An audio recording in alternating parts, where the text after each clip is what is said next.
You're never gonna make it, you're not good enough. There's a million other people with the same stuff. You really think you're different? Man, you must be kidding. Think you're gonna hit it, but you just don't get it. It's impossible, it's not probable, you're irresponsible. Too many obstacles, you gotta stop it, yo, you gotta take a...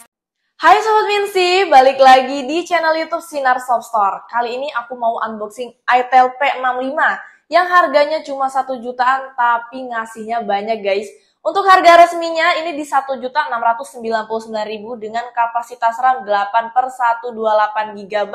Kira-kira sebanyak apa sih yang bakal kita dapetin dari handphone ini? Tonton videonya sampai habis ya.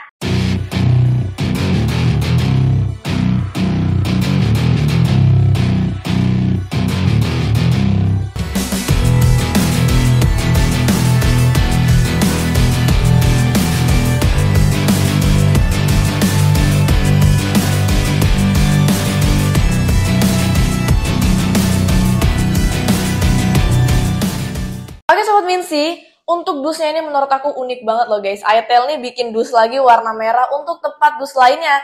Nah, kalau di bagian depannya ini di sini ada gambar softcase gitu, kemudian di sini ada tulisan limited free bundle. Di bagian bawahnya ini ada tulisan 2400 mAh charging case. Kemudian di bawahnya lagi ada itel. Kalau untuk bagian kanannya di sini ada tulisan garansi selama 12 bulan. Bagian belakangnya sama, ini ada gambar softcase lagi, kemudian untuk bagian kirinya di sini ada tulisan itel charging case. Wah, keren banget ya guys ya. Lanjut ke dus berikutnya nih. Di sini ada dus charging case-nya. Ini nanti kita lihat ya isinya, dan ini untuk dus handphonenya ya. Menurut aku ini cukup lengkap ya untuk tulisan-tulisan yang ada di dus handphonenya. Kemudian ini dusnya juga dibuat berdesain banget nih. Kalian bisa lihat ada garis-garisnya lagi di bagian depannya. Dan guys, tahu nggak sih di dalamnya ini ternyata masih ada dusnya lagi. Wow, banyak banget ya. Ini aku mau langsung aja unboxing dari sini guys. Wah, dus yang ini terlihat lebih premium, keren banget guys. Bahan dusnya juga kokoh, ini menarik banget. Lanjut aku buka isi kotaknya. Pertama kita disambut sama kartu smartwatch. Loh, kok ada kartu smartwatch ya? Sepertinya nih ngasih tahu nih kalau itel juga mengeluarkan smartwatch. Wah, boleh juga nih promosinya guys. Lanjut yang kedua ada handphonenya. Wih, keren juga ya. Nanti kita coba nih HP-nya. Di sini juga ada softcase bening yang bahannya ini lumayan tebel ya guys ya. Kemudian ini ada buku panduan dan juga ada buku garansi. Ada SIM injektornya juga nih. Dan yang terakhir pastinya ada kepala adaptor yang sudah 18 watt. Dan kabelnya ini sudah USB Type-C. Wah, ini sih udah paket lengkap banget ya guys ya. Sekarang aku mau lanjut unboxing charging case-nya karena aku udah penasaran banget nih kira-kira isinya kayak gimana ya. HP 1 jutaan guys udah dapet power bank. Ini nggak salah, handphone 1 jutaan dapet power bank yang unik kayak gini, desainnya udah gitu tipis. Ini pasti simple banget guys, nggak bikin kalian ribet tuh. Keren banget ya. Nah, di sini ada USB Type-C-nya yang udah terpasang sama case-nya. Terus ini ada tulisan-tulisan spesifikasi baterai di 2400 mAh. Untuk bagian belakangnya nih, desainnya gini ya, bagus banget. Kemudian elegan juga sih menurut aku. Di bagian bawahnya juga ada lubang charger power bank-nya, kemudian lubang speaker, dan lubang headphone jack. Wah, ini sih bener-bener keren banget ya desainnya. Mereka nih bikinnya nih nggak menonjol gitu guys. Kalau misalkan ini power bank asli, ini bener-bener tipis banget ya.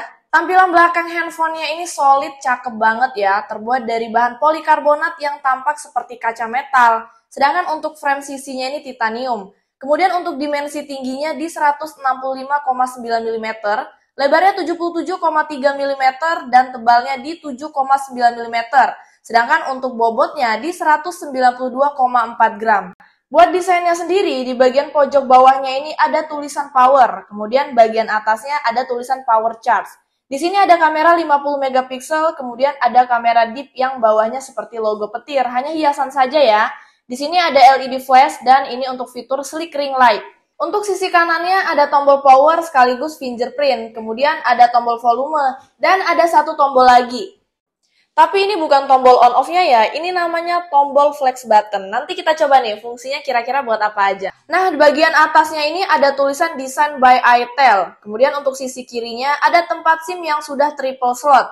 Bagian bawahnya di sini ada headphone jack, mikrofon, kemudian lubang charger dan lubang speaker. Oke Sobat Minsi, untuk jenis speaker yang dipakai ini masih mono speaker ya, dan untuk kualitas suaranya sih menurut aku lumayan kenceng, tapi ketika di volume yang full, suaranya ini jadi lebih cempreng gitu guys. Yuk langsung aja kita coba dengerin ya.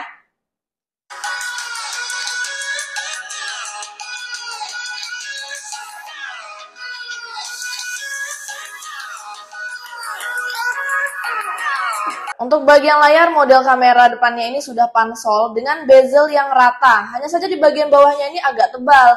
Kemudian untuk ukuran layarnya ini 6,7 inch dengan jenis layar IPS LCD. Refresh rate-nya sudah 120 Hz. Resolusinya pun di 720 x 1600 pixel. Kemudian untuk rasionya 20:9 dengan kerapatan pixel di 267 ppi. Chipset yang digunakan ini Unisoc T615 dan juga sudah menggunakan Android 14. Untuk skor Antutunya mencapai 304.472. Kemudian untuk kapasitas RAM-nya ini 8 GB ya, yang juga bisa diekspansi hingga 8 GB lagi. Untuk penyimpanan internalnya 128 GB. Untuk kapasitas baterainya sudah 5000 mAh dengan pengecasan 18 Watt. Ketika dicas selama 1 jam, baterainya ini bertambah 57%. Selanjutnya untuk kegunaan sehari-hari digunakan selama 1 jam untuk menonton YouTube, baterainya ini berkurang 8%. Untuk scroll TikTok selama 1 jam, baterainya juga sama ya, berkurang 8% juga. Selanjutnya untuk bermain Mobile Legends nih, selama 1 jam baterainya berkurang 11%.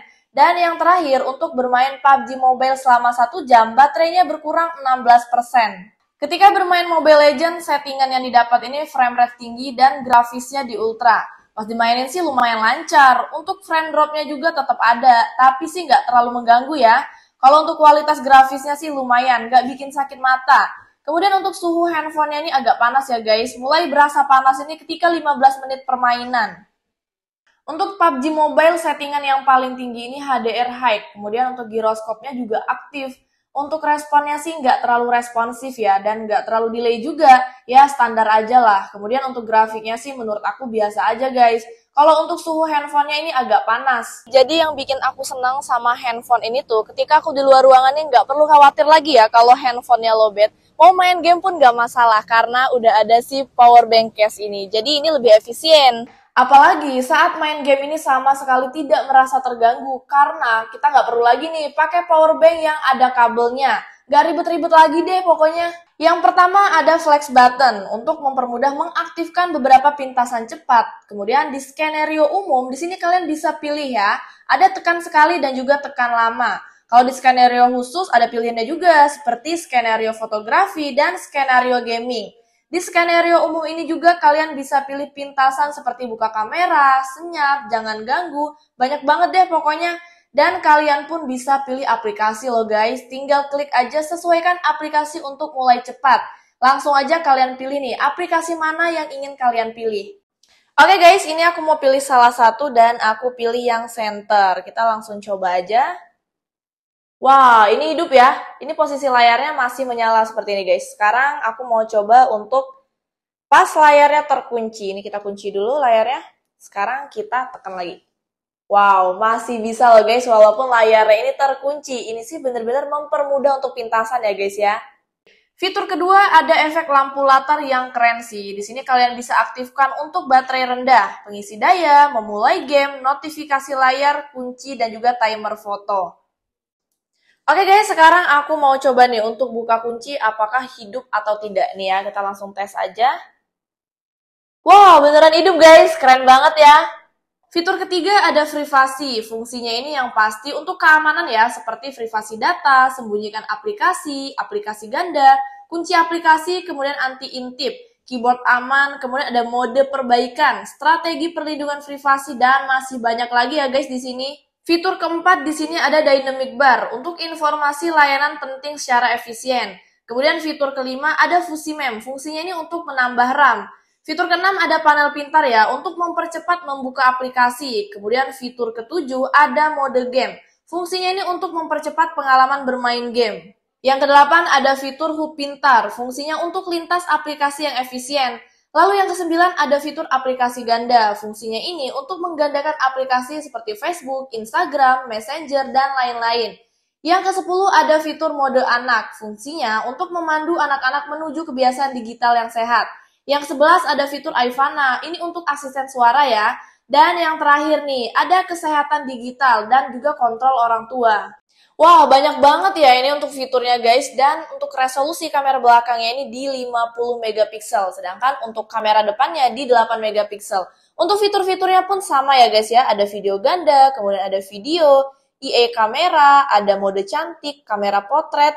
Yang membedakannya ini hanya fitur lainnya saja. Bisa dilihat ya, untuk kamera belakangnya ini lebih banyak fitur lainnya daripada kamera depan.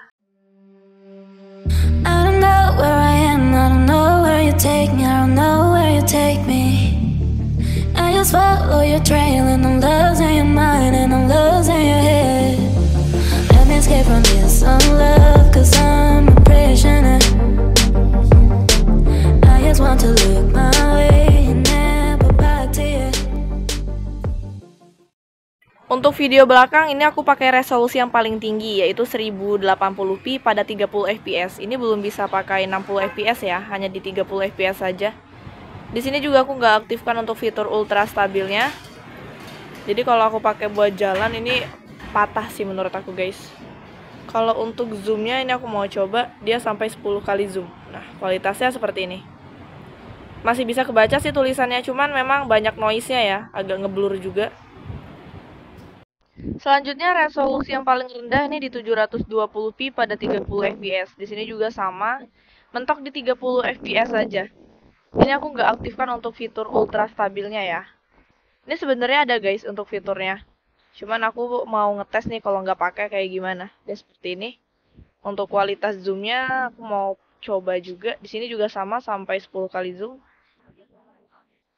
Masih bisa kebaca ya, cuman di sini ngeblurnya lebih parah dari yang 1080p tadi. Oke guys, untuk video kamera depan ini aku pakai resolusi yang paling tinggi di 1080p pada 30 fps. Cuman di kamera depannya aku nggak ngelihat fitur ultra stabil ya, entah nggak bisa atau memang sudah langsung otomatis, tapi emang nggak aku aktifkan juga. Kalau dari bawah seperti ini. Di sini agak backlight sih menurut aku. Tapi untuk kontras warnanya lumayan ya, walaupun nggak begitu pekat. Selanjutnya ini aku pakai resolusi yang paling rendah di 720p pada 30 fps. Di sini juga sama, aku nggak aktifkan fitur ultra stabil.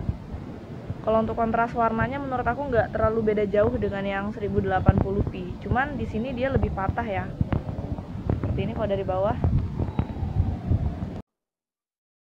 Oke Sobat Minsi, itu dia tadi ulasan lengkap tentang itel P65 dengan harga 1 jutaan menurut aku udah termasuk oke ya. Beneran banyak loh guys ngasihnya, mulai dari powerbank yang berbentuk case, karena limited banget loh handphone yang ngasih include seperti itu. Tapi sayangnya ini belum ada NFC ya guys ya, masa kalah sih sama itel P55 yang sebelumnya.